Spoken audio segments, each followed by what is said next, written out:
Is there anyone you think is being who would you say is being overhyped? Overhyped.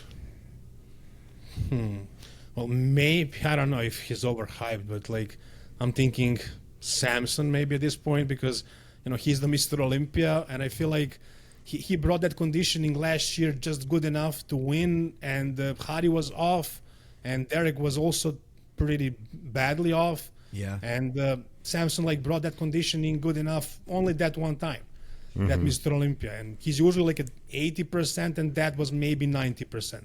He was never, really, really shredded. So, like I wouldn't bet on him to win the Mr. Olympia if I'm not sure he's going to be able to be conditioned. So, I mean, he has the best body, I would say, but conditioning is a huge factor. So, yeah, let's say Samson. Right. Wow, I love that's that. a statement. Who's the most overrated? The current champion. Just like straight. That's straight for the neck. Hey everybody, welcome to It's Just Bodybuilding. I'm Big Ron Partlow, and of course Dusty Hanshaw and the producer Scott McNally. Remember to like, share, subscribe, comment, and Ring the bell. And of course, IamMutant.com. Go to IamMutant.com, get your ISO surge, get your all in, and everyone should get on the gear. Codes Dusty or Big Ron, whichever one of us you feel the most sorry for. Use I that always code. win. I always Dusty win. wins all the time. I'm not afraid to say it. So it's great to have a guest on the show today. We got Even Bodybuilding. He's got a great channel. He does a great job at breaking stuff down. I know a lot of you people are already watching his breakdowns because we are, what, Dusty? Not good at it. We are not the people Not a pro in today. for proper contest breakdown. We get sidetracked. We do third place, and then we forget second, and then we talk about the winner, and then we forget to talk about the other divisions. Yeah. And but if you want bodybuilding breakdowns, Even Bodybuilding is the man. Welcome to the show. Thank you, man. And hey, guys, I mean, I just wanted to say, like, I'm listening to you doing this intro, and I've been listening to this. I heard this so many times because, like I said, I'm a huge fan of your show. I rewatched many episodes during my podcast, and like it feels like I'm watching a podcast. It doesn't feel like I'm filming it with you. But well, that's so good. Let's see. Let's see how it's gonna go. Want it to be easy, so we're just gonna softball you a bunch of bullshit for a while, and you just have fun Lobbing it in. lobbing it in. So let's just start with, like I said, you're good at having an opinion and a take on all these guys, their physiques. I think quite often we sort of, I don't know, what do? We sort of like everybody, and we say, I don't know, we do a little bit of that, but you're like, I think this guy's going to beat this guy. This, you know what I mean? You're very good at that. What's your breakdown? Obviously, we're coming into the Olympia now. How do you feel about how this show's going to go? Well, first of all, I gotta say, like, it's much easier for me to be brutally honest and to have opinions because I never see these guys in person. You're not friends with any of them. They're not going to text you. What the hell was that? Yeah. Yeah. And a lot of them are watching my That's show a thing. from right here, but like not a lot of them will actually tell me that they seen something. So, like, I've never been to the U.S. or something like that, so I can say whatever I want. And if I know somebody personally, I take it easy sometimes. I'm meaner if I know them. So it's much easier for me to have those opinions. But yeah, as far as the Mr. Olympia, honestly, like, I know it's not super realistic, but I have Nick Walker winning actually this year. Nice. Okay. Yes. What tells you that? What? That's a legit opinion to have. So why does your gut have you looking at Nick? Well, look, I mean, Samson is the defending champ. Like, he's supposed to be the favorite. But, these days, it's not like the way it used to be back in the day. Like, we had those long reigns of, one Mr. Olympia, and you have to knock him down to defeat him. For the last 6-7 years, it's been like every year different Mr. Olympia. So that whole thing doesn't exist anymore. And, Samson lost to Derek at the Arnold Classic. So Derek is, like, the favorite because you're not as good as your last show. And in my opinion, and like in the opinion of many others, pretty much everybody, Nick beat, Derek at the Pittsburgh Pro. Like, I think Tyler Manning also agree with that. Like, everybody pretty much except for the judges show. Like, and half of them, like a little bit more than half. So, like, officially, in my opinion, Nick has the best physique. it's all about how good his midsection control is. You know, he doesn't have to do like a deep vacuum just to control it good during the transitions and everything. He has so much muscle, man. Like, he has the best back double bicep, probably best back lat spread now as well. Maybe not the biggest lats, but like those poses are crazy. So, you know, he has the most muscle. He brings the conditioning every single time. He's really good. Like, he has, you know, great energy on stage, charisma and all that. He has a lot of fans as well. I don't think that can hurt. So, you know, in my opinion, I think he can beat both Samson and Derek. And if Hadi shows up, if he actually gets to the US and he brings the same conditioning he brought to the 24 Arnold Classic, then I'll have Hadi. But that's a big if. Okay. So what's the story with him? Because I haven't heard, like, where are they at with the details on him traveling? Well, I mean, with the whole situation in the world right now, I mean, it's probably going to be very difficult. And he also posted a bunch of stories, you know, and like he was opinionated. Like, Okay. Backroom wasn't posting anything from what I saw, but he never got the visa before, so I don't think he's going to get it either this year. But as far as Hadi, I don't know, man. It's going to be probably difficult. Okay. Right. Man, yeah. That'd be brutal.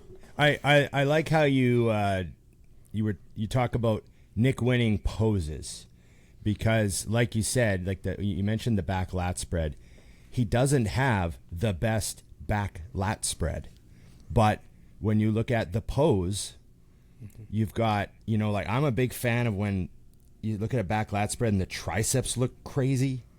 Yeah. You know, like when the arm, and there's like a crazy sweep on the tris from the back, and then the hamstrings. You start, you know, like, because with the back lat spread, I was looking at Derek's back, and I was like, well, Derek's back, I think, is better. But when you look at the full pose, now you start to go, shit, Nick could be winning this pose. And I think that's something a lot of people don't do. They don't look at poses, you know, the way that, like, that's kind of an old school mentality to me, is like, there's, you know, 7 poses plus a quarter turns. How many of them do you win? Yeah. You know, that's how I kind of break it down in my head. That's how I think. So is that how you look at bodybuilding shows too? Or, I mean, there's a bit of nuance and shape and structure and all that, but do you just kind of break it down to mandatories? Well, I would say, yeah, unless it's very close, then they're probably looking at the other stuff like transitions and, you know, overall presentation, posing. But, you know, if somebody wins like 5 out of 8 poses, I think they're going to probably win. And, you know, yeah, like you said, Nick, with those freaking crazy hamstrings and like glutes and bicep peaks in the back, double bicep and like the delts and everything, it's just insane. I mean, so, yeah, a lot of great poses. I think he can win, yeah. Yeah. Were you surprised? I mean, everyone knows that Derek has got like a top 5 rear double of all time. When they called the rear double in Pittsburgh, and you went, "Oh, wait a minute, Derek's not landsliding this, and he may not be winning it." Did that surprise you at first? I mean, because I was like, "Oh, wait," because I just, you know, as soon as they call rear double, I'm like, "Well, there's Derek's pose," and then they both hit it, and I was like, "Uh-oh." Now I gotta like pause the screen and decide who I like better. Yeah, exactly. I felt the same way. I was like, is Nick's back double bicep literally better than Derek's? And I think Fuad was commentating that show, or I don't know if was it him who was commentating? Yeah, Yeah, I think so. Somebody said, I like his back double bicep. Yeah, it was Fuad and Ian, I think. And they said, like, back double bicep is better on Nick. And I was like, yeah, I agree. I see that as well. I mean, I can see that Derek has bigger lats and maybe traps. I don't know. Like the back itself is better, but the whole pose with everything, that was crazy. Yeah. When you look at Nick Walker's back double, if you cover his arms and shoulders, and then you take your hands off his arms and shoulders, it's like having the arms and shoulders in the picture makes the back like it's just a package. You know what I mean? It makes it so crazy. And when you look at Derek's arms and shoulders from the back, like you said, his back is better to me, but the other stuff was like, oh, this is wild, because you know, I don't think many people were expecting that. So your math basically at the end of the day is Derek beat Samson, and then Nick beat Derek. In my opinion, yeah. Why can't Nick win the O? Yeah, fair enough. Yeah. Who do you see then? Let's assume Hadi gets in, which means you have Hadi and or Nick first and second. Then who's going third and fourth? I mean, Hadi, like I said, if he brings what he brought to the Arnold Classic 24, if that's the same package, that's probably like the best bodybuilder since the Phil Heath era, in my opinion. That look was just crazy. But, that's a big if. Again, if he shows up, if he brings that kind of conditioning, and also like last year I noticed Hadi was losing some of that fullness, thickness in like his hamstrings and his legs, especially from the side and from the back. And I don't know if he'll be able to bring that back. So I think Hadi is not going to be that good. I think it's going to be between Derek and Nick, and I have Nick winning, Derek second. I would say in third I'll have Samson actually over Hadi, and I would say Hadi fourth, and then probably Martin in fifth. Martin fifth. Okay. Okay. Yeah. Okay. Who do you think is the most underrated guy doing the Olympia so far this year? Underrated in open bodybuilding. Yes. Yeah. Yes. That's a tough question. You think Nick Zilla is going to be top 10? I was thinking about him, but I mean, maybe top 10, maybe like 10th, because Okay. we have a whole bunch of really good guys. Like I said, those 5 guys, and then Andrew Jack, and then Brandon Curry, if he competes, I'm not sure, and then I don't know, William Bonek, Tonio Burton, who beat. Everyone forgets about Bonac. Yeah, I don't know how these I days. don't know how. Yeah. I have a follow-up question for you. If magically Keon was allowed to do both divisions, where does he land? That's a good one. Probably, fifth. I can see him fighting against Martin and beating Martin. I would say top 5, fifth. Yeah, love it. That'd I be think Keon blows my mind, so I just love to see him just like the old days, bring out to see who the ultimate best is. Yeah. So it sounds The like you're overall. very impressed by Nick at this point. I mean, he's done a lot this season. Is there anybody else in that, top 10 group that you have been like maybe surprised by, really impressed by? Well, it's definitely Nick for me, like by far. I mean, when I saw him at Pittsburgh, I knew he was going to be improved, but not that much. Yeah. And, he blew my mind. I mean, that's the guy. Like, I don't want to say anybody else. It has to be Nick. Okay. And I also like Nick's personality, I got to say. Maybe that's influencing me as well. I mean, I like that he is so honest. Like, he is real. When you watch him on podcasts, I think, I don't know him personally, but it feels like he's just being himself. He's not in a role or anything like that. Like, he's always being himself. Yeah, definitely. We just had him on the show, and he's just the easiest guy to talk to. Is there anyone you think is being who would you say is being overhyped? Overhyped.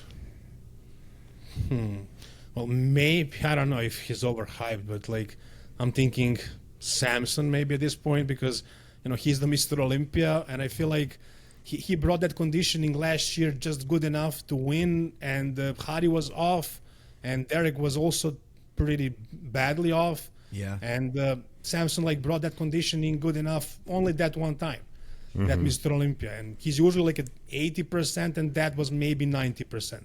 He was never really really shredded. So I wouldn't bet on him to win the Mr. Olympia if I'm not sure he's going to be able to be conditioned. So I mean, he has the best body, I would say, but conditioning is a huge factor. So yeah, let's say Samson. Right. Wow, I love that's that. a statement. Who's the most overrated? The current champion. Just like straight. That's straight for the neck.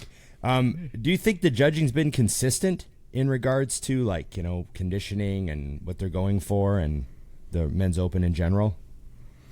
Well, yeah. I mean, I'm seeing some maybe mistakes that are being made, but overall, I think it's pretty good. I mean, I wouldn't complain. I mean, the thing with Nick versus Derek, I mean, yeah, I would say it is consistent. Based on the way they're judging, you would expect Derek to win, but I think that was a mistake. And I don't know what happened with Nathan Diasha losing and placing third in that show. Bruno Santos was in second, and I thought Nathan was probably even better than Exila, to be honest. And he placed third. I mean, I don't know what was that. He was complaining on his social media about the judges, so maybe they punished him for it. I don't know. That was weird. But generally, yeah, I like the way the judging is these days. Yeah, especially the last couple of years with Tyler breaking down everything and explaining. It seems pretty transparent, and I would say it is consistent. Yeah, usually.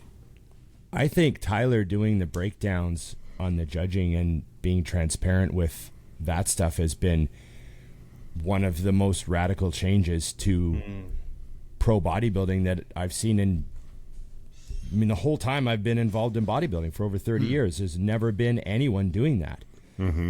They, the old days, you just get a score sheet put up online. They'd start bouncing around on the forums, pictures of score sheets. Yeah. And that was it.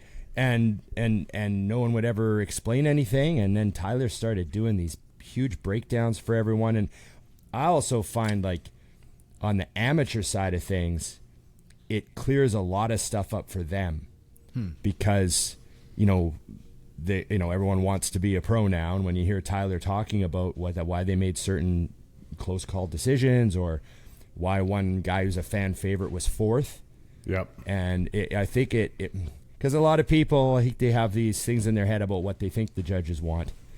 And when Tyler gets in there and started doing that stuff, it just, like, it made everyone else's life easier in a way. Like, all the coaches and trainers are like, oh, good. I'll have to, like, try to explain this to my clients all the time now. Well, I thought the big thing, too, was, like, if you guys remember, when he came forth and he was doing a side-by-side comparison of, I think it was Andrew and Hunter, and he pointed out that as good as Andrew's side tricep looks, it's not a side tricep, so Hunter wins by default. And they're like, listen, he's saying, look, I know that looks awesome, but it's called a side tricep, so you need to face the side. And as a coach, when I heard that, I was just like, I forwarded it to half of my clients because they want to emulate these looks that some of these guys are doing. And I'm like, listen, I don't disagree. I blame Sean Roden. I was just going to say that. That's a great shot, but it's not what they asked for. Sean would do that side try and then pivot every time. Became like an ab most muscular. Yeah. And then they're saying, that's just everyone's side try. I was like, what the hell happened to the side try here? The key word is first, side. Yeah. What's your second favorite division? Mine. Yes, we don't care about us. Second, Classic Physique, of course.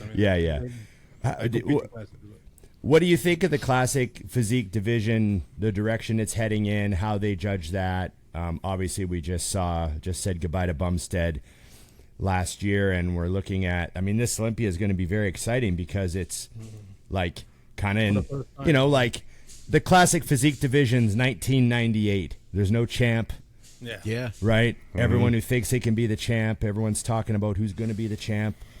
And it makes me wonder, like, we could see a 1998 here where, no one was talking about Ronnie, right? And then the morning of the show, all of a sudden everyone's like, what the fuck? And I would love to see, obviously we all love Mike. We had Mike Sommerfeld, Mike the Badass. We had him on the show. And, everyone's talking about him being the heir to the throne. But I'm just wondering, who else do you see that might, come in and do what they got to do? What do you think? Yeah, well, like you said, like I said before, there is no more legacies, but there is a huge legacy with Chris Bumstead. But in his case, he was just really that good, like that much better than everybody else. And I'm looking at his physique and I'm thinking, like, what is so special about it? But it's just perfect. Like, basically, there are no flaws. Like, it's crazy.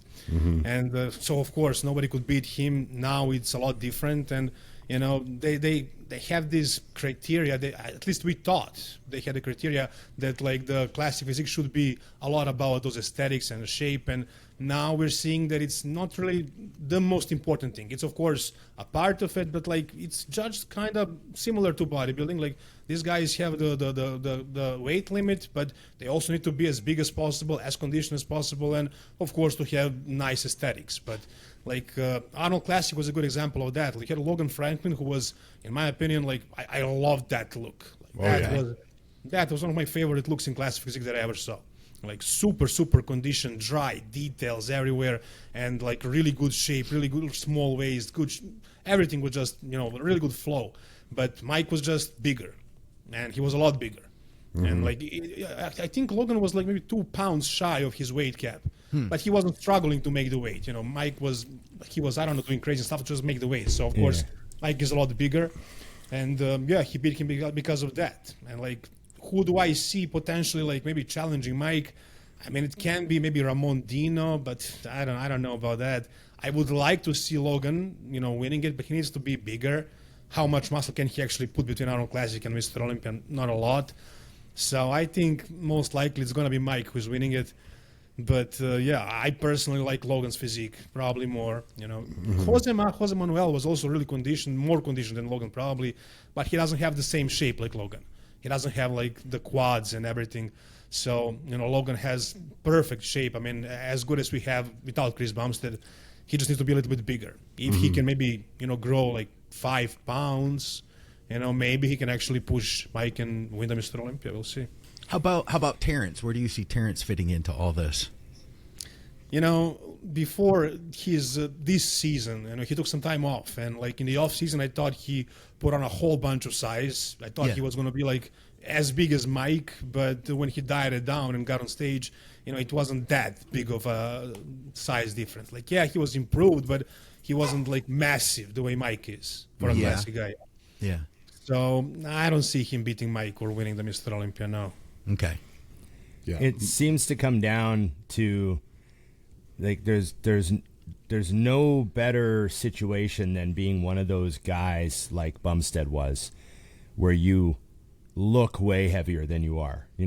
That trait of looking heavier than you are with the small bones and stuff. And we see guys like you said, some guys they're almost at their weight cap, and then another guy who's at his weight cap looks way bigger because he's stuffed into the class. Yeah. And it's they're both 202 or whatever, but no, the one guy's 212. He's fake 202. That whole thing. And some guys just have that look all the time. Yeah. And it's like probably the biggest, obviously aside from just your skeleton that you're handed, it's like, Classic has such a genetic dependency upon that factor for being able to be Olympia competitive. Because, how many pounds away from his cap is Mike? I think he's like right at it. Based on the pictures, he's 40 over. Yeah. But in real life, he has to starve down to get there, right? That's true, right? I think that his bones are made out of the same stuff as your bicycle. So they're very strong but very light. Yeah. Like when I look at his updates, I can't fathom that he can make weight. I mean, he looks enormous. And then he makes weight, and a lot of guys, and this, when they have to squeeze down to make their weight, it's like Derek Lunsford when he kept coming down to 212. Just gets so flat. He lost everything. Yeah. Mike doesn't. He makes weight, and he looks just as blown out full, and I'm like, how? Yeah. There's a lot of factors going on. What type of response do you get from the, you're giving critique. How many people hate you? Yeah, like you get messages. Do you hear from any of these guys that are like, hey, thanks for the advice? Are they upset? Do they like what you said about them? Like, what are some incidents that you've had?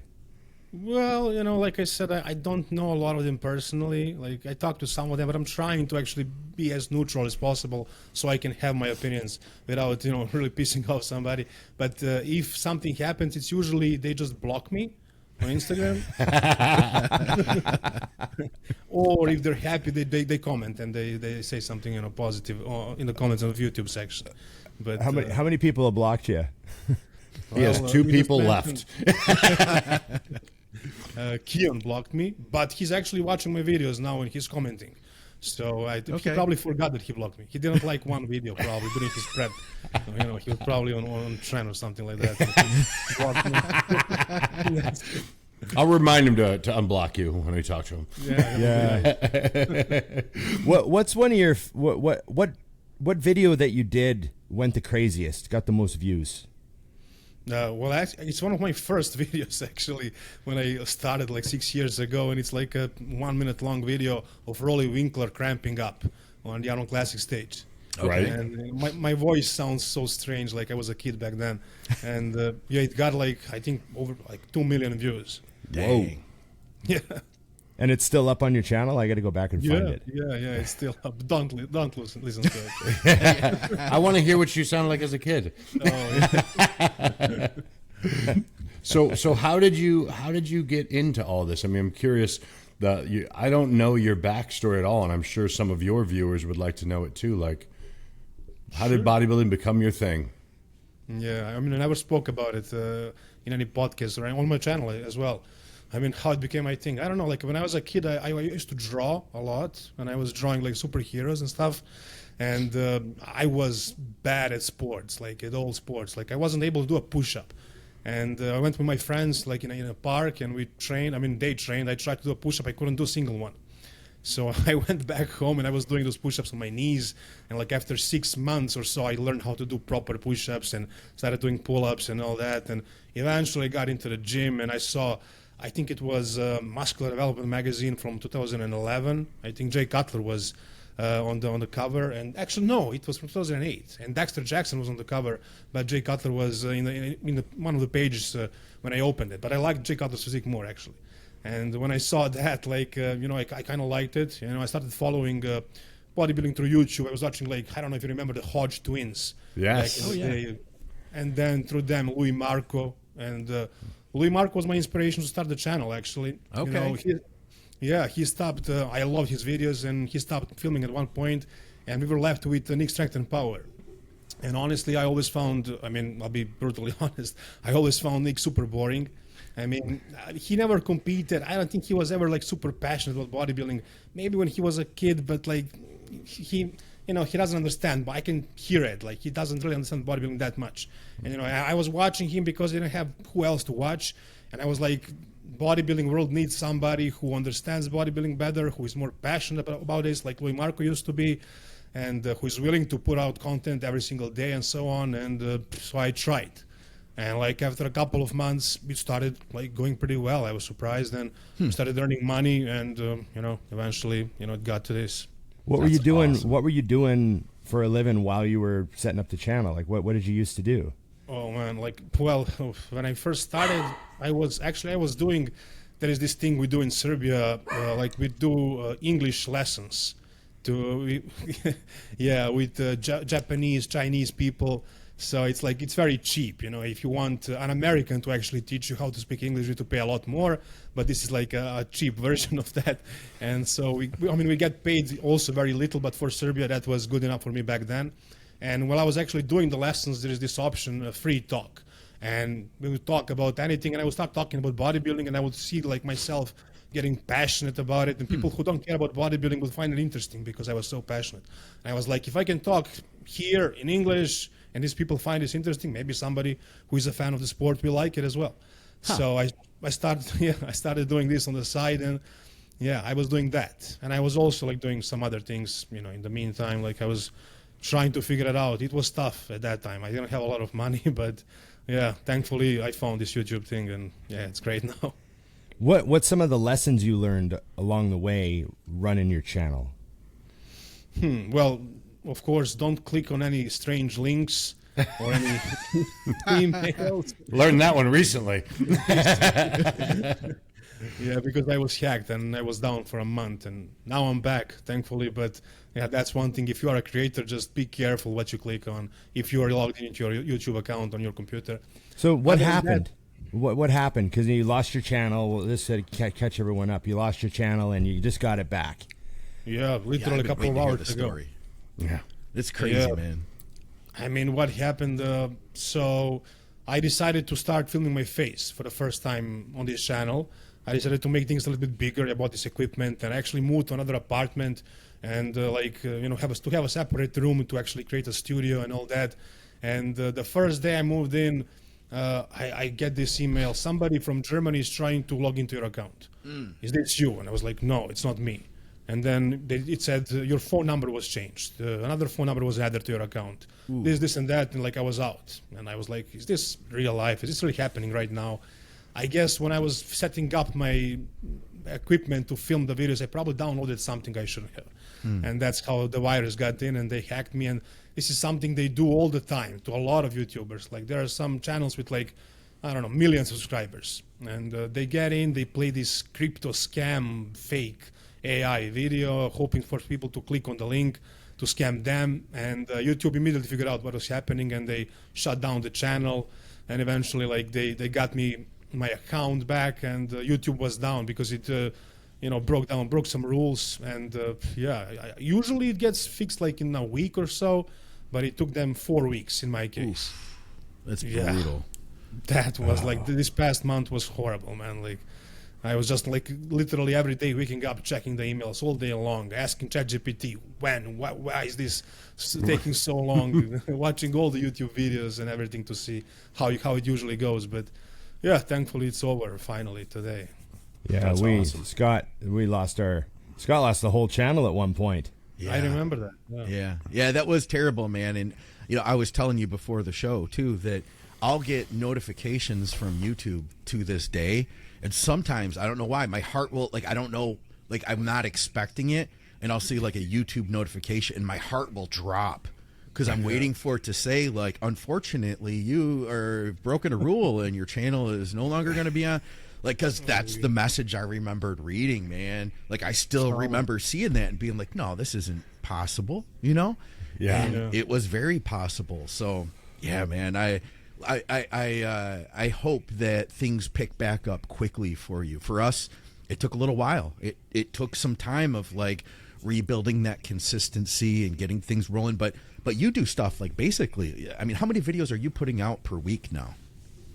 Well, I'm trying to post every day, but actually a couple of days ago, I started a new channel, a backup channel. Yeah, I saw that.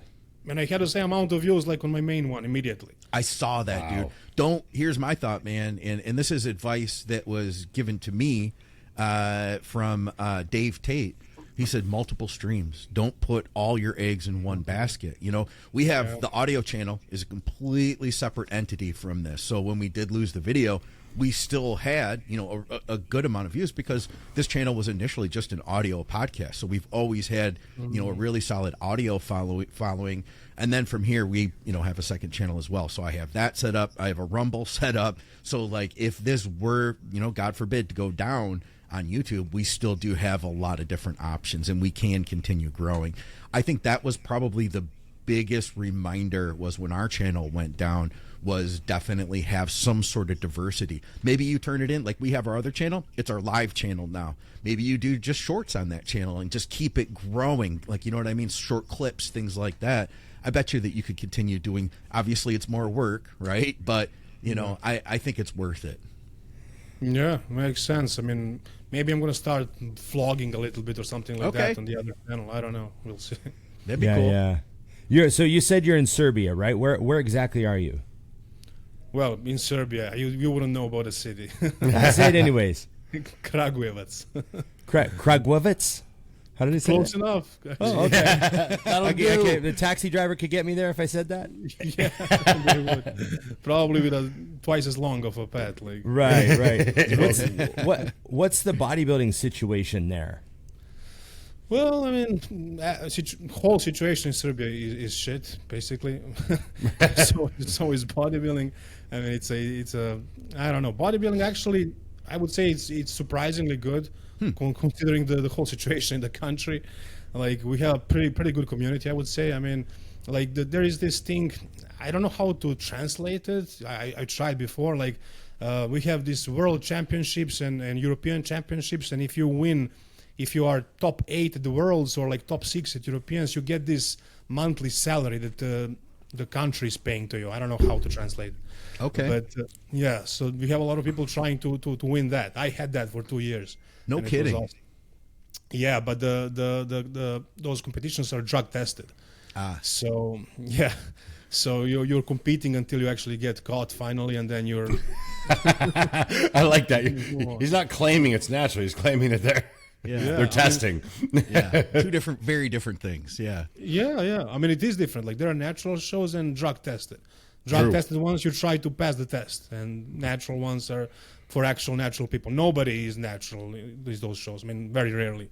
Everybody is on something until they get caught and until they win. Usually when you win, you're tested, and that's how I failed. I won European championships, the overall, and I failed test. I know my good friend Bob Weatherhill, who got his pro card at the North Americans actually, but he tells me a story about him and Paul Dillett coming down from Canada for the North Americans in 92 or something. Paul wasn't a pro yet. Okay. And they would come down, and it was during that short era where they were randomly drug testing 2 people from every class. Yeah. So Bob tells me him and Paul would line up for the heavyweights like this. And they would just like walk through, and then they'd weigh in, and they'd walk away, and they'd be like, "Don't grab me! Oh my God!" And there was just because it would be at the weigh-ins, you'd get snagged. They'd be like, "Hey, we're testing you." Yeah, and then so you just line up, and the guy's standing there with the clipboard, and you're like, "Don't pick me! Don't pick me! Don't pick me!"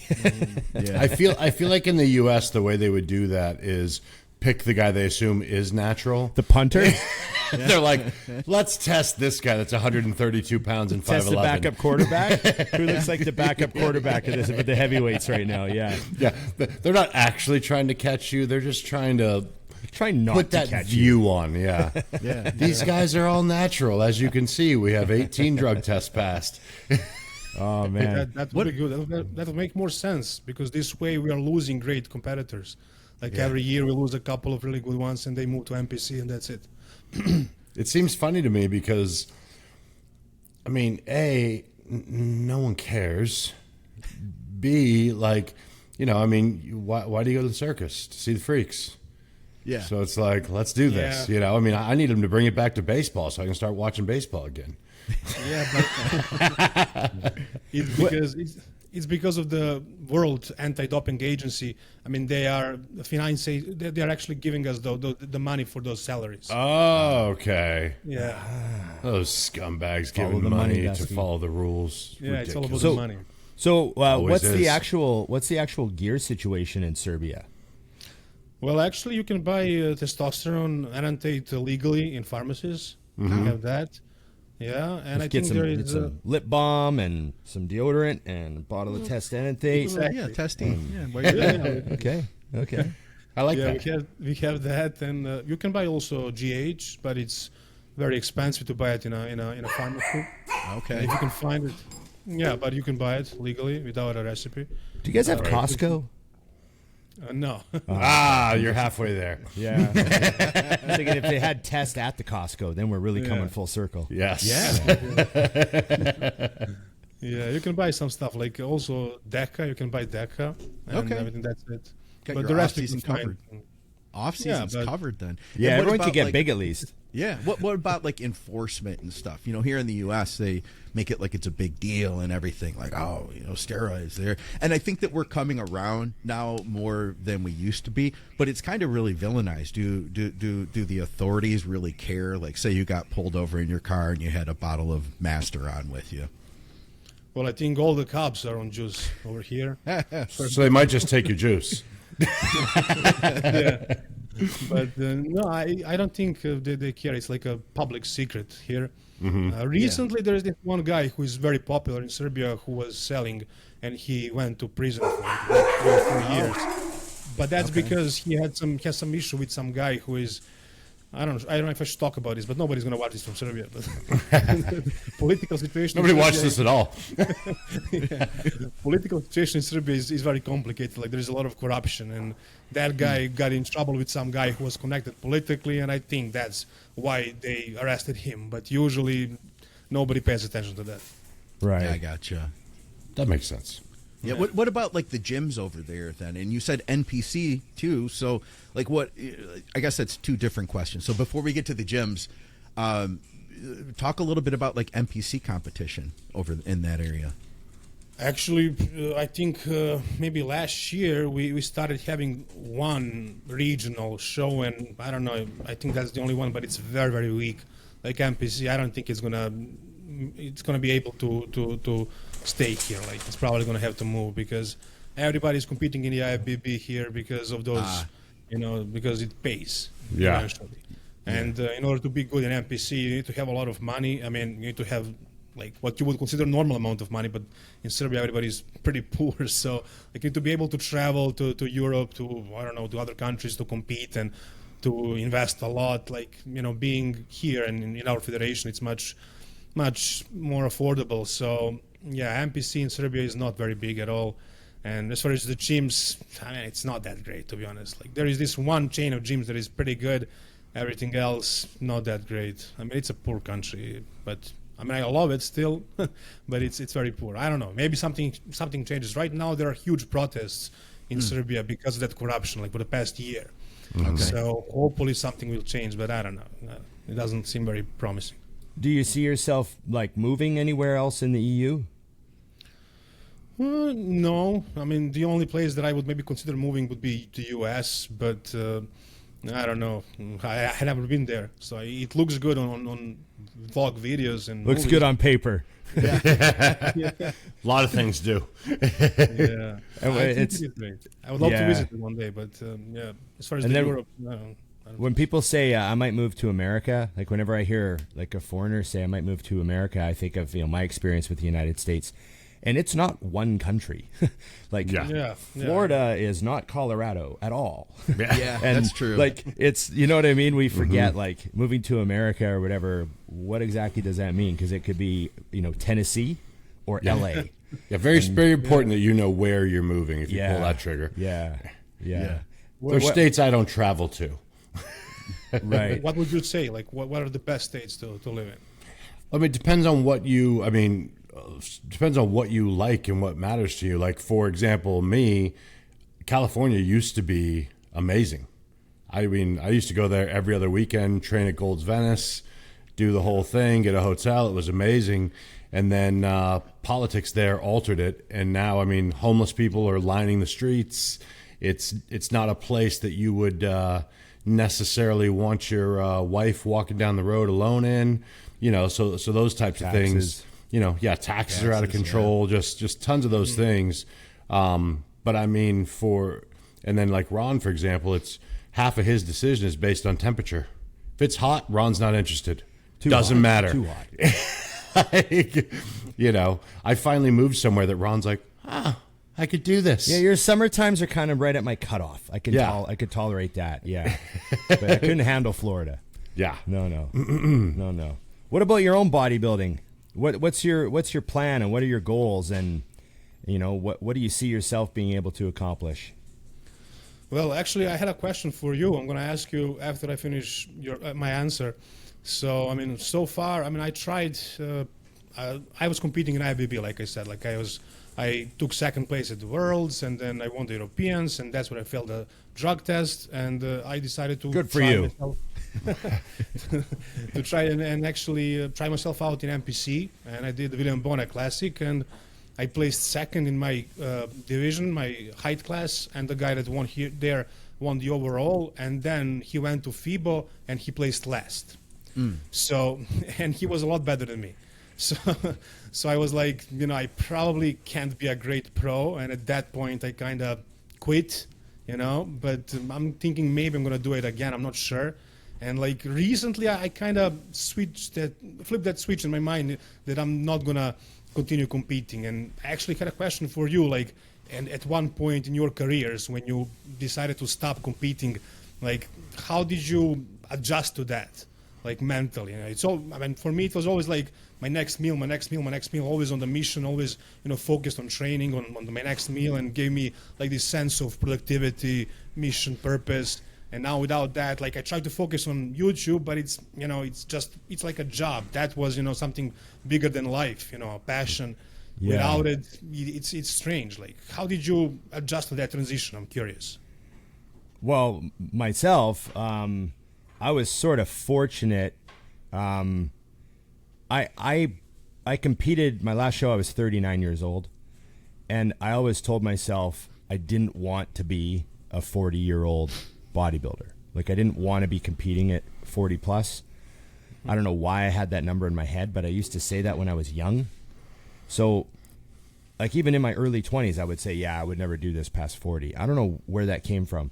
So I'd already kind of programmed myself that my cutoff was 40, and I'd been doing it long enough that I was starting to be kind of ready. So I wasn't like 29 and stopping, which would have been a lot harder for me.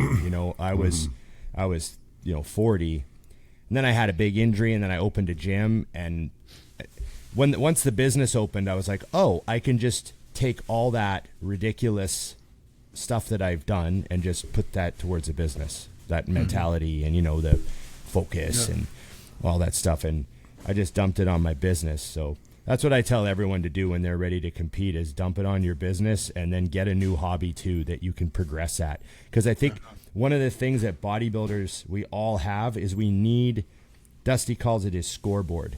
Mm-hmm. We need a scoreboard.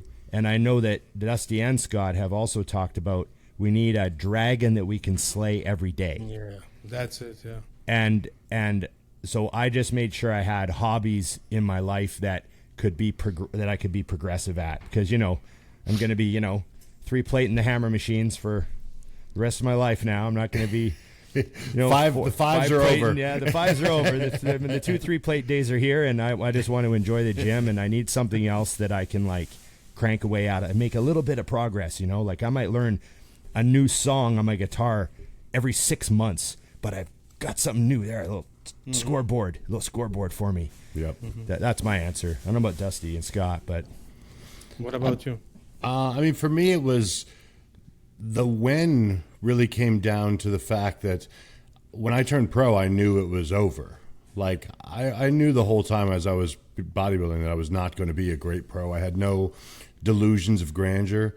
And so when I made it, and that was great, and I did a couple shows, I realized that I was kind of, peaked to a point, and what I knew was feasible, if I really poured in for a couple more years, still wasn't going to change anything.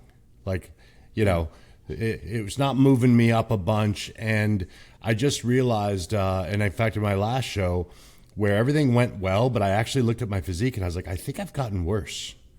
I was bigger in some areas, but overall, I was like, I think I'm a worse bodybuilder than I was a year ago.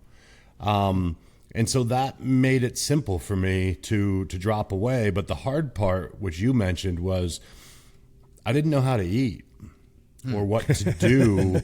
Like a normal person. Well, because like you said, everything you do when you're bodybuilding is based on the next show. So if the show is in 12 weeks, you're eating based on the show in 12 weeks. If it's in 62 weeks, you're eating based on that. And figuring out like how to eat and how I wanted to live. And the big one was I didn't know what I wanted to look like. Because, I see a lot now and kids talk about it. They're like, wow, so, you try to stay tight for Instagram. And I'm like, oh, I never gave a shit what I looked like. Like it was about the show. If I needed to be fat as hell to be a better bodybuilder for the show, I don't care. I wasn't pretty to begin with. Let's just be fat and ugly. Who cares? And, so it was like I really had to step back and figure out that. And so I took a long nap to kind of think it over. I literally slept for like a month. 3 weeks. No, so but no, after my coma, I woke up and I realized I just like to train. Yeah. A lot of people, and I don't know why it didn't really hit during my career, but I only did bodybuilding because I love to train. Yeah.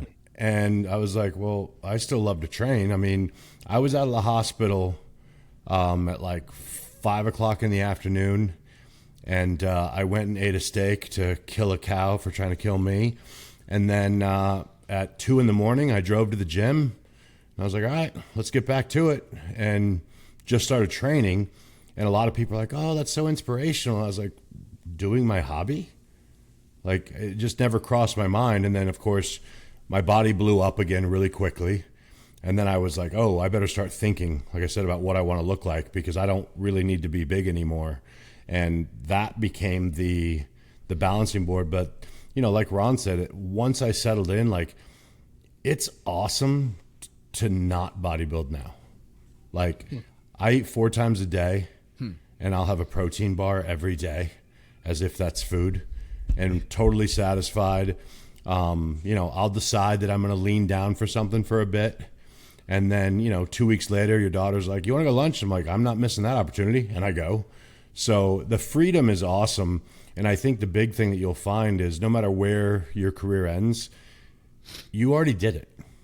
Like there's nothing to prove to yourself or to anybody else. You're like, once you've been big and sliced, like that's the end of it. It was funny, but I looked at the USAs this weekend, and overall I was underwhelmed.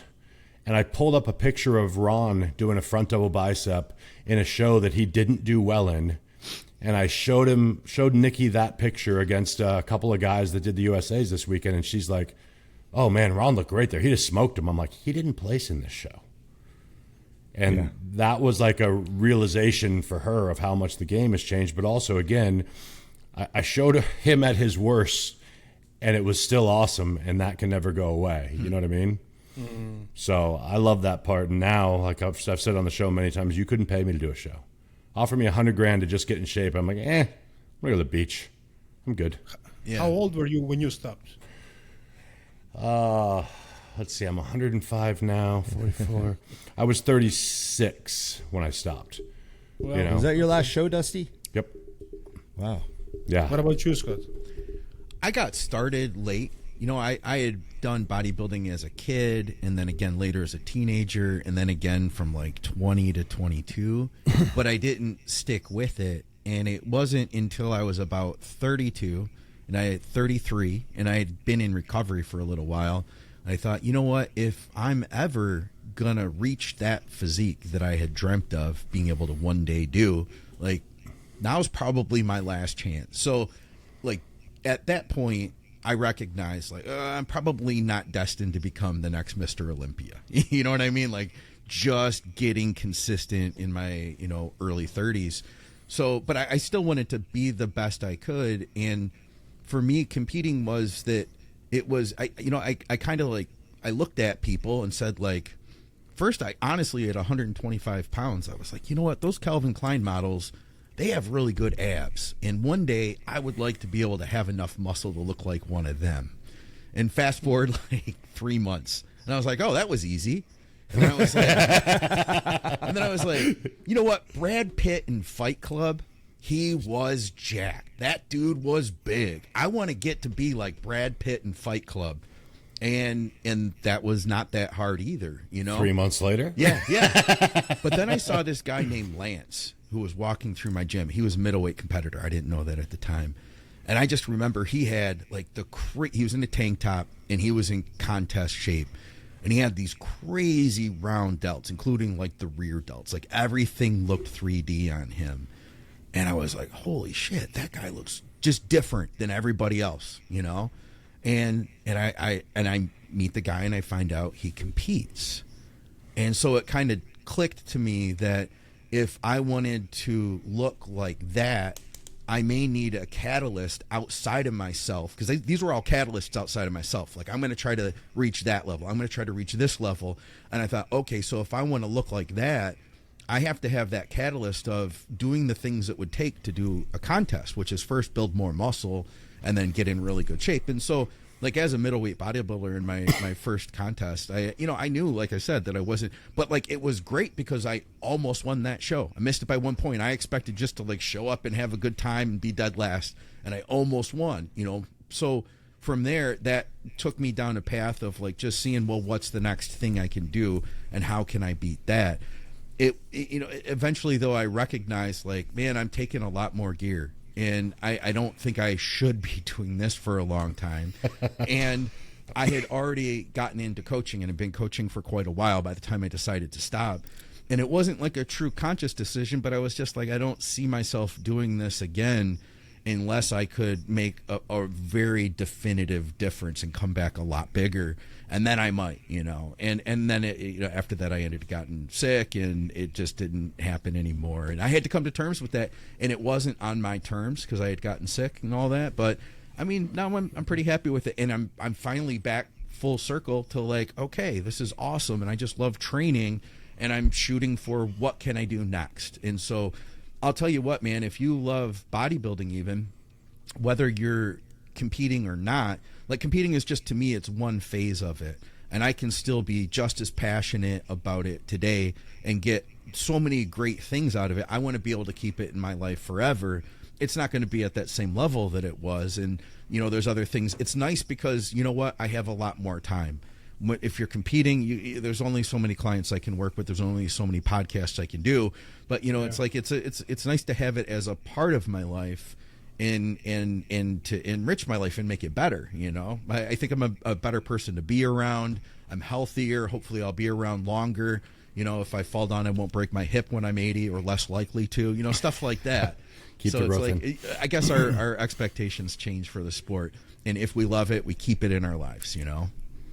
Yeah. I mean, from basically what I'm getting from all of you guys is that I should continue competing because you stopped. I mean, Dusty and Ron especially, you stopped when you were basically done. You already were big, huge, and you were pros. I mean, I didn't turn pro, and I definitely don't think I was big enough ever. So maybe that's it. But like I'm like I probably can't become a top level pro. I'm much better at this YouTube thing, so I should probably put all my attention to that, to the business.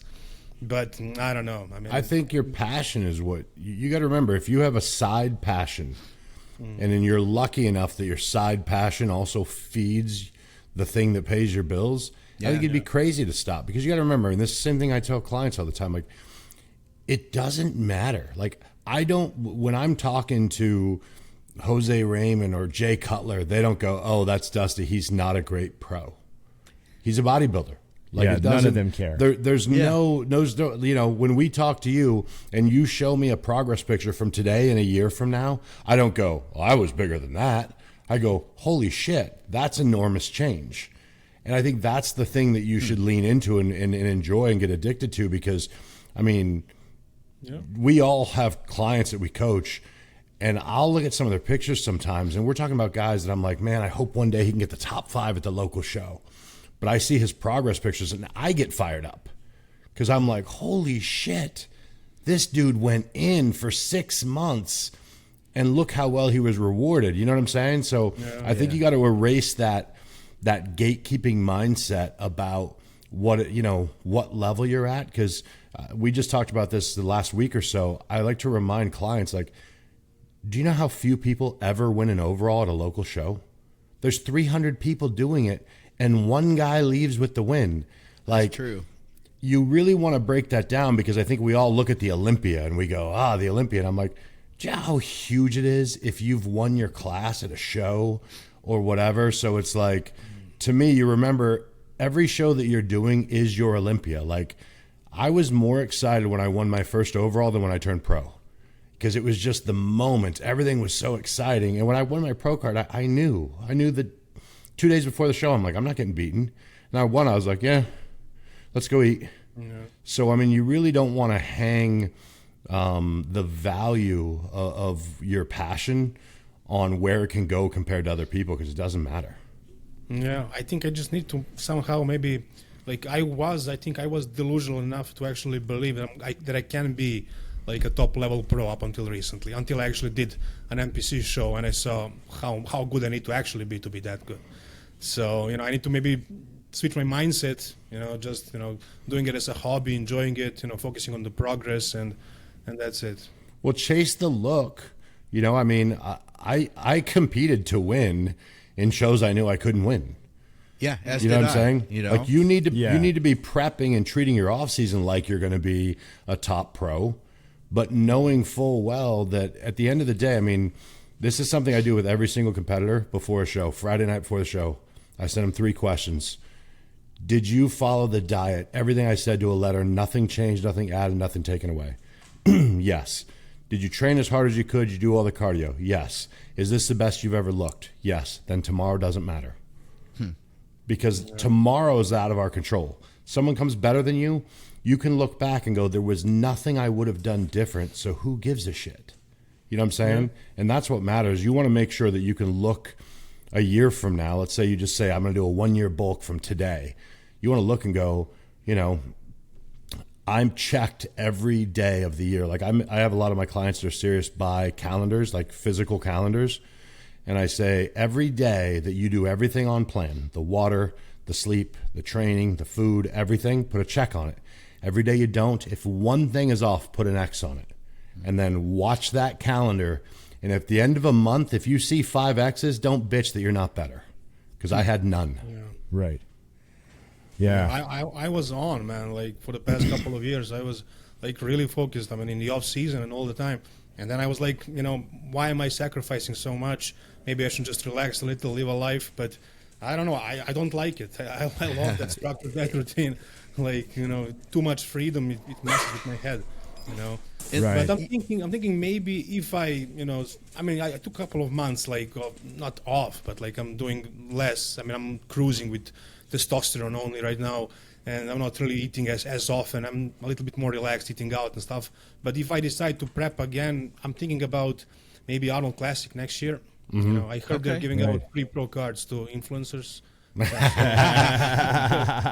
what's funny though is if you love it, I think that's the thing that get people confused is when I look now as a retired bodybuilder, I say I wouldn't make the sacrifice because I want to go to dinner with my friends on Saturday.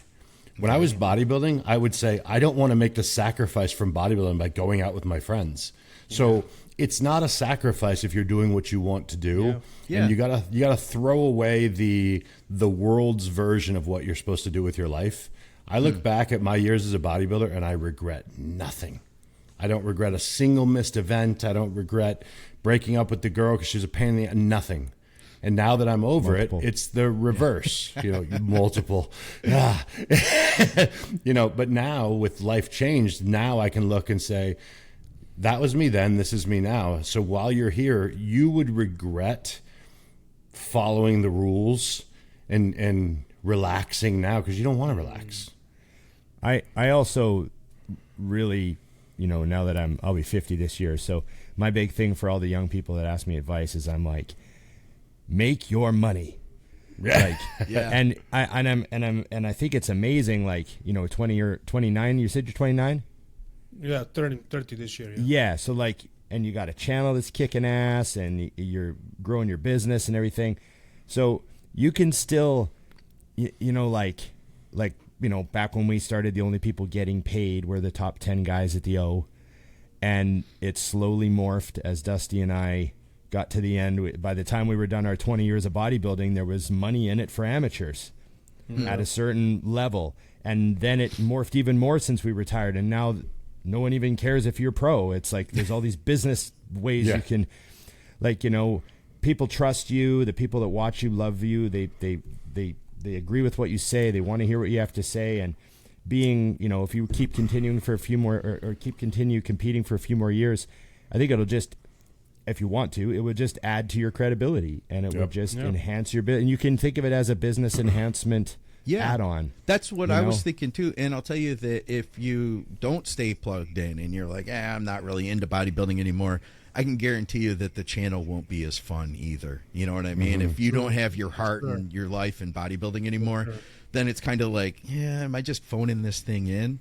But you do this because you do the channel because you love bodybuilding. That's the ground of it all, Yeah, and I feel like that's why my channel grew so much, because people can hear the passion in my voice when I speak. Yep. And I was actually thinking the same way about this last show I did, William Bonner Classic. I was like, I'm going to try to win a pro card. If I become a pro, I'll have more credibility for the channel and for the coaching. And even if I don't, I'm still, I tried. I competed at NPC. I placed second. That's also kind of a success.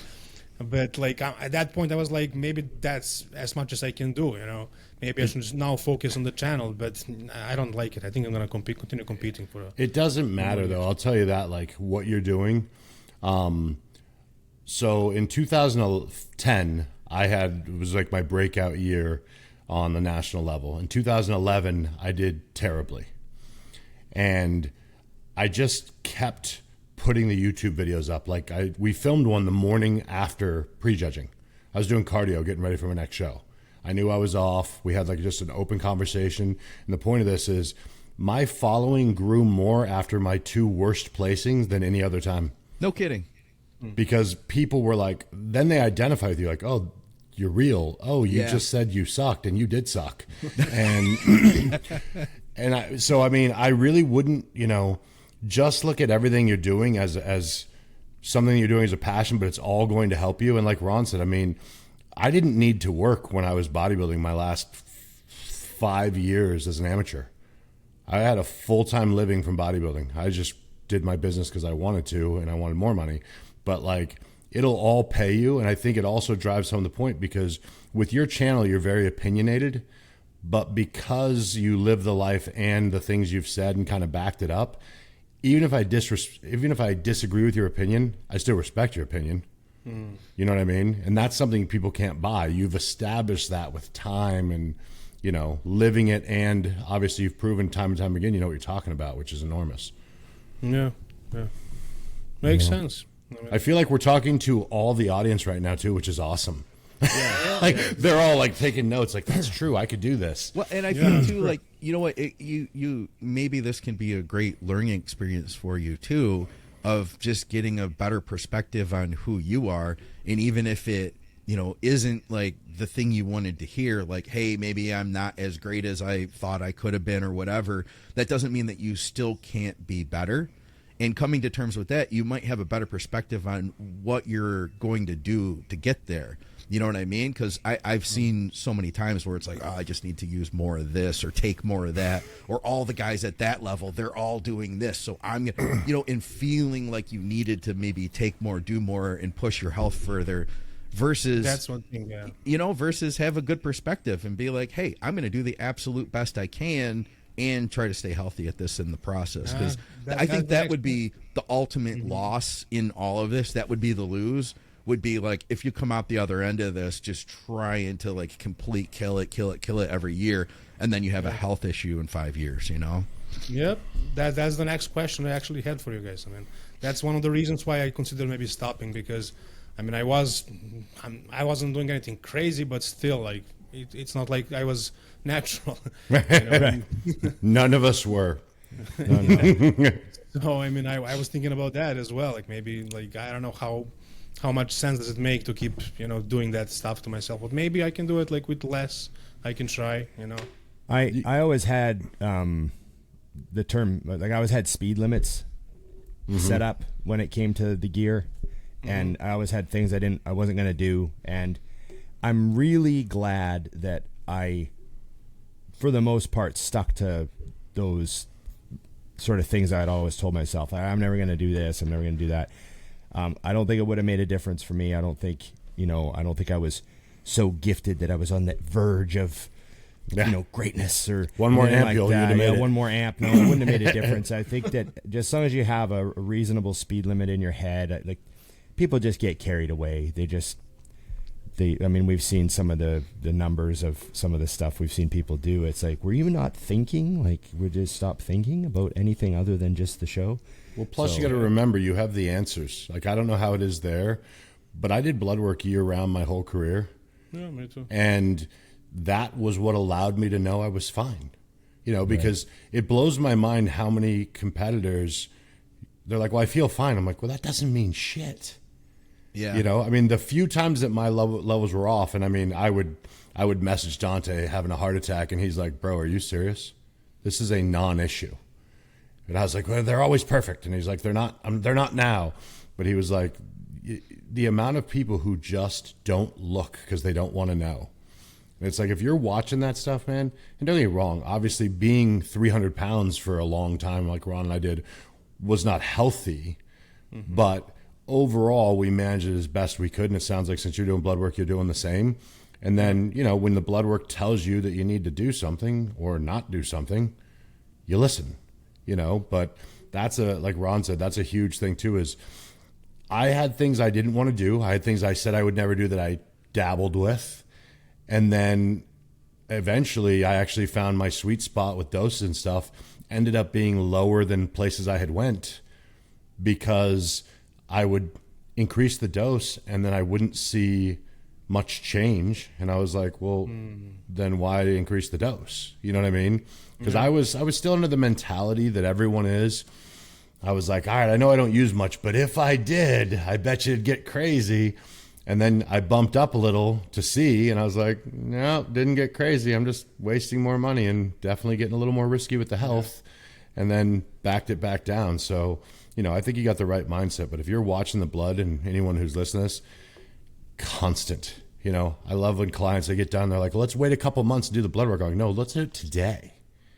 I want to know how bad it is at its worst place, so we can decide what we need to do. We're not going to partially clean it up and then just take a peek.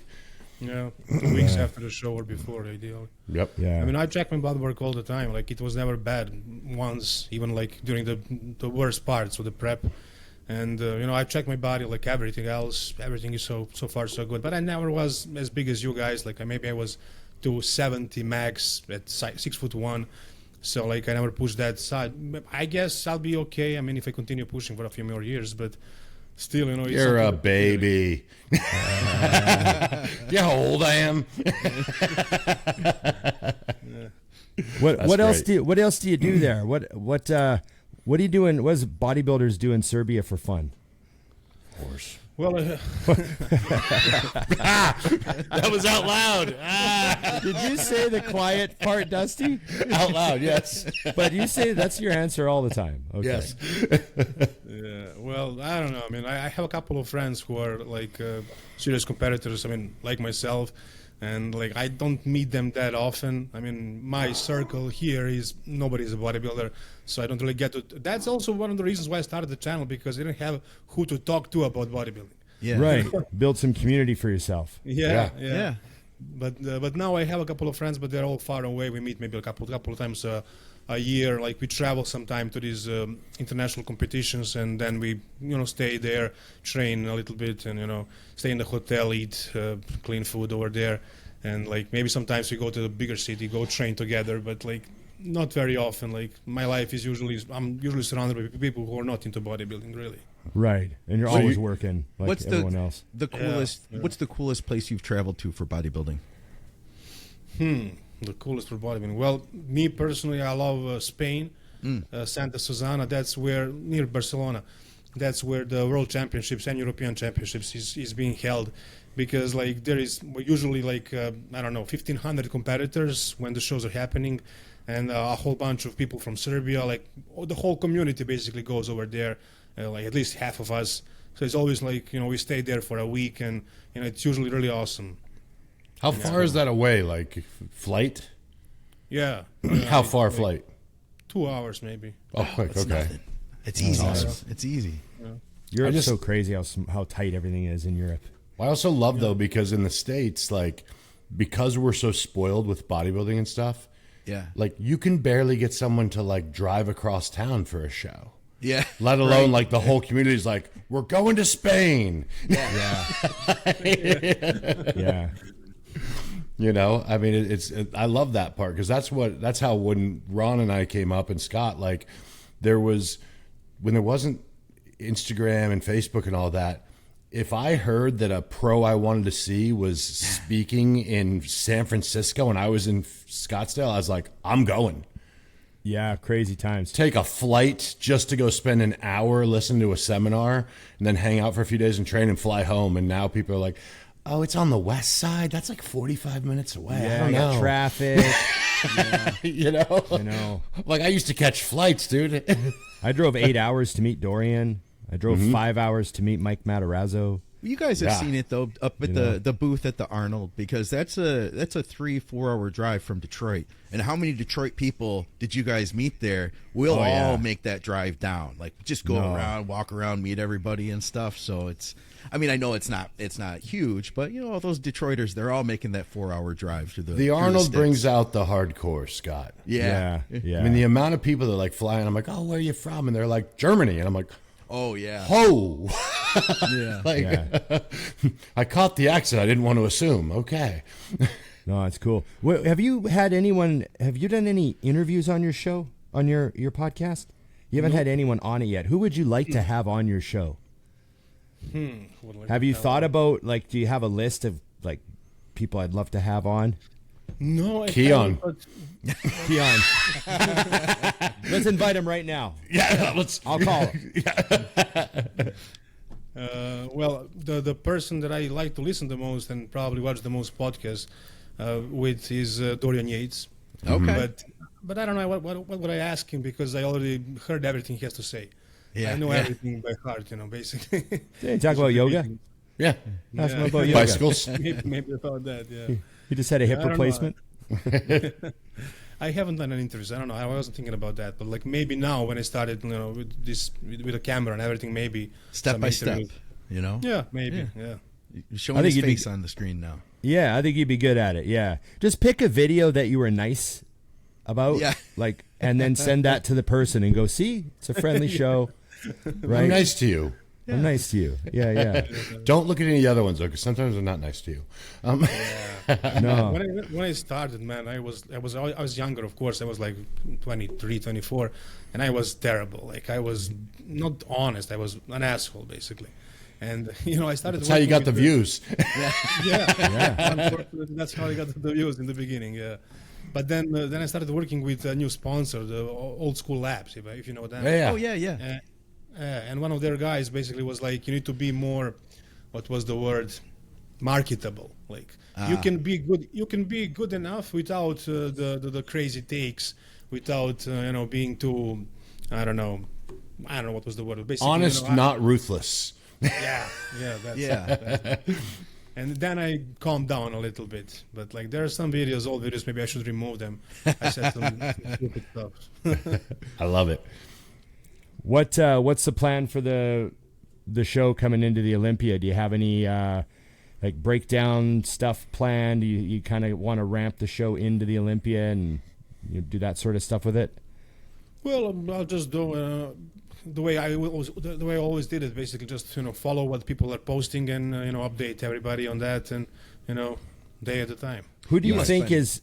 Oh, sorry. Go ahead, Scott. Oh, I was just going to say that he's got to spend so much time like following sifting through everybody's stuff. Because when I want to know what's going on, that's why I follow is because like I don't necessarily have to go and look at Instagram and scroll down myself. I'll get all the highlights just by tuning into his channel every day. He's like Sports Center for bodybuilding. Yeah, exactly. Literally. Yeah. Who puts up the most accurate progress photos of all the top guys? Oh, there's a good one. Yeah. Because everyone got that one house in the room in their house or whatever where the lights one extra mirror. good. But who do you think is like the fairest with their photos? Well, I would say Nick, but actually he looks much better on stage than he does in his progress photos. Huh. So it seems like he's posting stuff that he looks bad at. So maybe that's part of the game. Mindfuck. Maybe that's part of Nick's game. Yeah. Put the 85% lighting on. Yeah. Post some 85%. He turns the grain down. Yeah. He actually softens, puts the porn filter on just a little bit. Yeah, that softening filter that you could do on your Instagram. Take the texture out of all the skin. Yeah. Oh, you can't hide his freak. That don't matter. What about who do you think doctors their pics up the most? Who's jimmying up their photos? As Chris would say. I have an answer. I'm not sure as far as like the competitors. Everyone. I know who he's going to say as a coach, though. Who's the coach that does the most? Maybe I shouldn't say it. I'll do it. Patrick. I'll do it. Patrick. See, I've seen people put that in the comments. Like I saw some guy wrote like this. Oh, this pic's a Patrick special. Yeah. But I don't know how unfair that is. Like Patrick seems like a great guy, so I don't know. His how guys unfair are that is. great, but he definitely his guys are cranks them, and I'm like, Cranks them a bit. Yeah. they don't need to be. And I always feel like that's the worst thing. Like if my coach did that to me, I'd be like, great, bro. Now when I walk out on stage with a phenomenal condition, they'll go, he's not as good as I was expecting. You don't want to give your week out photos like the full Will Whitman. Yeah, exactly. Yeah. You walk out on stage, everyone's like, oh. Yeah. That's why Nick goes down with him and then shocks him when he walks out. Okay. Pleasant surprise, Nick Walker. Yes. Who do you think is the best at their Instagram, just generally? Like, whose Instagram do you think is, I don't know, the best? Whatever that means. Whatever that means. Well, like for hardcore bodybuilding, if you're not talking about the influencers, again, my answer has to be Nick. There you go. Okay. Nice. Yeah. All right. Because you're the one who you probably sifted through these guys' profiles 100 times more than we have. Yeah, I think basically Nick made me like 25% of all the money I made on YouTube because there's so much content. Like there's always an update from Nick. Right. Okay. He's How always long got have you something been? up. How long have you been seriously following bodybuilding? Because I have a follow-up question. Well, I think since 2000, maybe seriously, I don't know, since Louis Marco era, maybe 15 years ago, something like that. Okay, so with that, what are your two most memorable competition moments as far as like guys that came out and blew people's minds or whatever?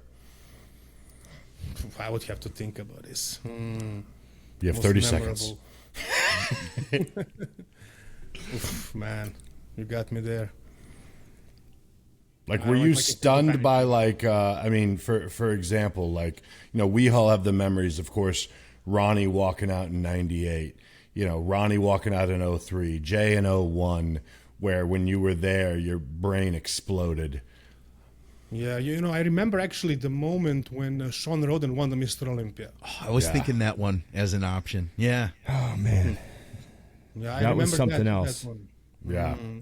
I was kind of happy for him. I don't know, like Phil was reigning for a long time, like 7 times, and then Sean won, and his physique was phenomenal. I followed his whole prep. You know, he was training with Chris Psycho Lewis and Stanimal, and I don't know, he kind of nobody expected him to win, and then he showed up looking freaking amazing, and yeah, he won. That was definitely the one Yep. of them. Oh yeah, the energy in that room too. Even it was just it was insane, wild. man. It was like nothing else. That was, to me, that'd be one of mine as far as like shows I've actually been at too. Like I won't forget everybody standing up at once. Yeah, I would say, I was at that one too, and I was also, I mean, I could see it, but a friend of mine got a video of it that was awesome, and it was the video was Roden winning, and then he turned his camera to where Aceto was sitting, and you saw Jay get out of his chair and walk down 4 or 5 rows, and then walk in to find Chris to grab him and shake his hand. And I thought that was awesome because, you know, Roden's on stage, just confetti in the air. Yeah. They're playing AC/DC Shook Me All Night Long. I remember exactly what song they played. And Jay goes to find Chris and shakes his hand in the crowd. And I just thought that was like, I thought that was a cool moment for, you know, Chris and Sean and Jay. Like, it was just kind of a neat thing that happened. I remember that being like one of my highlight sort of Olympia final, you know, winner announcement moments. Yep. So that was a cool time. Yeah. Who's your favorite bodybuilder of all time? Dorian Yates. I knew it. I had a Okay. feeling. Yeah. Not just him, but the physique and everything, the whole thing. Well, the physique as well. I mean, yeah, the whole thing for sure, the personality and all that, but the physique as well. I mean, it's not the most complete physique, and it's not the best. I would say Ronnie would beat him, of course. Probably a couple of other guys too in the history, but I just loved his physique. It was unique, you know. That back was just insane, big calves and like crazy lats, crazy front lat spread. That front lat spread, like the best physique. Like if you talk about the one pose, front lat spread from Dorian, insane. Yep. Yeah. There's something about, and I know it sounds weird, and to the average person looking at all the bodybuilders, they probably think they all look the same, right? But there was something about Dorian, because I saw him in person in '93, and there was something about him that looked so powerful. And I think it was partially, obviously there's all that muscle, but he also had crazy forearms, which always, I notice forearms. I don't know if it's because I grew up on a farm, so my dad always taught me, like, you can tell what kind of job a guy has, you know, like the whole thing. And when I notice a dude that has big forearms, I'm like, okay, what's going on here? This guy's like gripping and ripping big weights, right? And then also the traps from the front and back Yeah. were, because they all bodybuilders at that level have big traps or whatever, but the next level sort of like powerhouse, something really crazy is going on with this guy. That was Dorian's traps. I remember when I met him, I just was thinking like, oh, they're, because, you know, up on the stage they kind of look, everyone's looked the same, but not in person. Yep. They don't look the same in person. They just looks like this guy could, like, is this guy gonna move my house?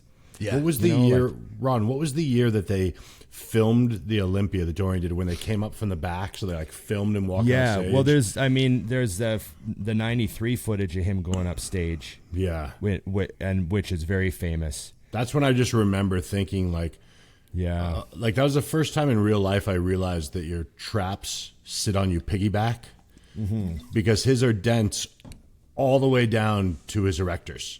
Yeah, and then went like out behind him a foot, you know? Yeah. Just insane, you know? Yeah. Yeah, but you've seen that guy in person. I can't even imagine what it was like in person. I'm just talking about, you know, the videos and photos. It must be insane. I don't know. I'll tell you this. I trained with him after he was retired. And I tell people this all the time, but the short version of the story is this. He's retired for years at this point, and he's still the most intense person I've ever been around. Still pacing. I mean, like, when he told me I had another rep, it wasn't optional. I didn't think about it. If he would have told me I had 100 more reps, I would have went for him, because I was like, I'm not fucking telling this guy no, he'll kill me. Like, you could feel intensity coming off him, and all I thought of when I left was, this is him retired. Like, what was it like when he was in it? Because I'm sure he's like, oh, I'm so relaxed now. I'm like, no, you're not. Well, it's the effect of his voice yelling at you after all those years of watching Blood and Guts would have been like weird. Yeah. Would have been weird. I've got a really important question. Even if you were, say, sitting at a restaurant and Dorian Yates happened to be there, and let's say Dorian ordered some salmon and he didn't want to eat it, would you feel obligated if he was like, hey, Even, do you want to eat this salmon? And he hadn't touched it. Yeah, untouched. Like he ordered it, decided he didn't want it. You would probably eat the salmon, am I right? Because I would. I would eat the salmon. Sure, why not? Yeah, I think any salmon man would. So 3 of the 4 of us would eat the salmon. The one guy who this actually happened to didn't eat the salmon. He was like, no, like, Dorian, fuck you. Thanks, that's all right. I already ate. He told Dorian Yates to go fuck himself. I just said, oh, thanks. And then afterwards, I was like, you should have eaten that. You just powered Would have been through. a little bond between Dorian and I for the rest of our lives. Even if you had to power through it, you know what I mean? Yeah, even if it Even was if bad. you were allergic, Even if it was just off. eat the salmon. I mean, I'll tell you this much. True story. Every time I see Dorian and I'm with Ron, he says, hi, Dusty, and then walks away. Yeah. Okay, not really a true story, but still. I know. Basically. I know. Yeah, I know. It should be the truth. Yeah. Well, we're hoping that a lot of your viewers who have no idea who we are cross over and check us out and watch, our chat with you, having you on the show. And maybe some of our viewers will check your channel out too.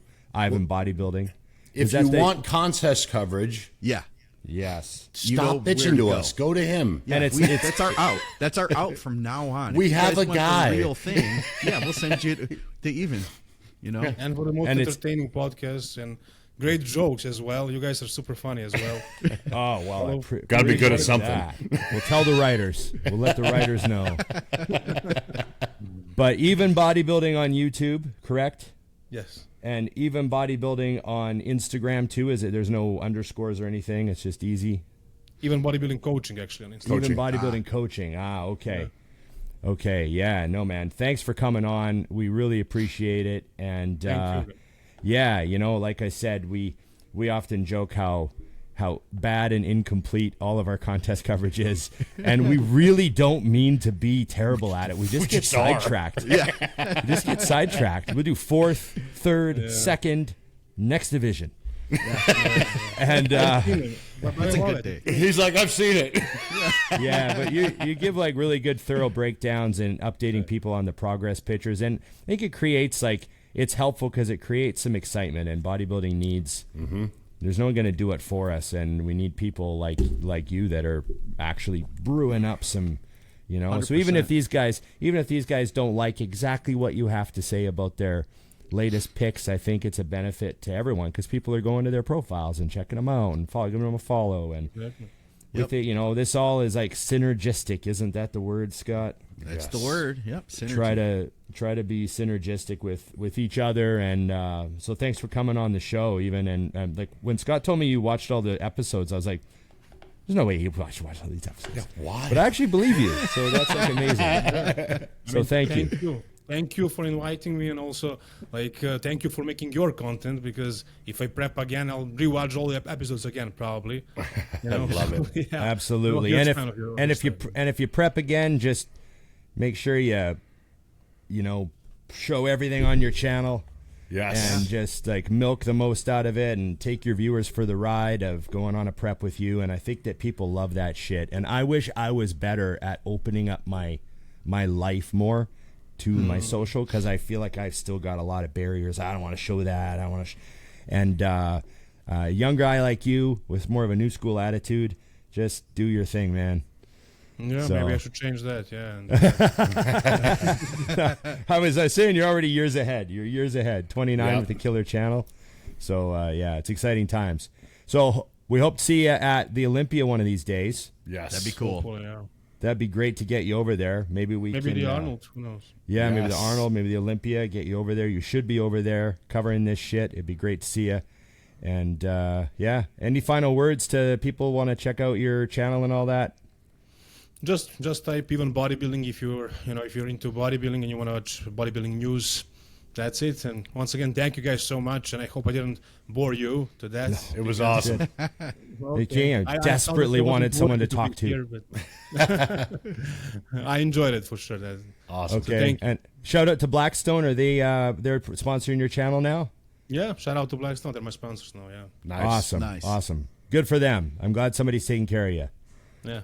Okay. Thanks. Even bodybuilding. Thanks for coming on the show. Remember to like, share, subscribe, comment, and Ring the bell. that's right. And remember, IamMutant.com, Dusty or Big Ron. Save money. Don't leave your house. Don't see people. No people. Just have it dropped on your step. Very fast delivery. Get your IsoSurge, get your all in, and everyone should get on the gear. Okay, thanks everybody, and remember, it's just bodybuilding.